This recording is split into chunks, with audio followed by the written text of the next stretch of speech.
नमस्कार, मैं हूं साक्षी और आप देख रहे हैं पूर्वांचल लाइव। रविवार को शपथ ग्रहण कर पीएम मोदी ने अपना कार्यकाल संभाल लिया है। तो ऐसे में कल सबकी निगाहें सिर्फ टीवी पर ही टिकी हुई थी, क्योंकि हर कोई इस स्पेशल मोमेंट का साक्षी बनना चाहता था। अब जो कि पीएम ने तीसरी बार अपना कार्यकाल संभाला है, तो ऐसे में देश विदेश के कोने कोने से पीएम मोदी को ढेर सारी बधाइयां मिल रही हैं। अब अगर नेता और अभिनेता दोनों ही पीएम मोदी को भरकर बधाइयां देंगे, तो ऐसे में भला भोजपुरी इंडस्ट्री कैसे पीछे रहती। तो आइए आपको बताते हैं भोजपुरी के उन सितारों के बारे में जिन्होंने पीएम मोदी को भर भर कर शुभकामनाएं दी हैं। तो इस लिस्ट में सबसे पहला नाम आता है रवि किशन का। जी बिल्कुल, रवि किशन जो कि गोरखपुर से सांसद हैं। इस बार लोकसभा चुनाव के दौरान रवि किशन ने एक जबरदस्त जीत हासिल की है और ऐसे में उन्होंने अपने सोशल मीडिया से पीएम के शपथ ग्रहण की कुछ तस्वीरें भी शेयर की, जिसमें वो पवन कल्याण के साथ नजर आ रहे हैं, जो कि साउथ इंडस्ट्री के जाने माने सुपरस्टार है। अब इसके अलावा रवि किशन का लुक भी काफी नोटिस किया गया।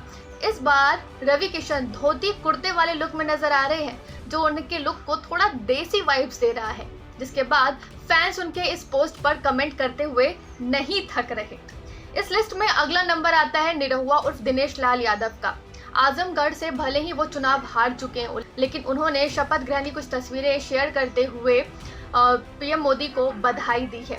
भले ही वो आजमगढ़ से चुनाव हार चुके हों, लेकिन फैंस आज भी उन्हें अपने दिल में रखते हैं।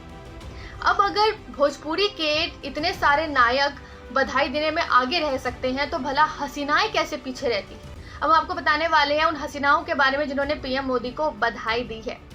इस लिस्ट में काजल राघवानी, अक्षरा सिंह और आम्रपाली दुबे तीनों का नाम शामिल होता है। तीनों ने ही अपने सोशल मीडिया पर स्टोरी लगाते हुए पीएम मोदी को बधाई दी है। मतलब साफ है कि भोजपुरी इंडस्ट्री भी पीएम मोदी के तीसरी बार कार्यकाल संभालने पर काफी खुश नजर आ रहा है।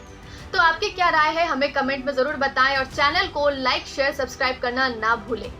पूर्वांचल लाइव की ऐसी ही लेटेस्ट और चटपटी अपडेट्स और गॉसिप के लिए बने रहिए अपने फेवरेट चैनल पूर्वांचल लाइव के साथ।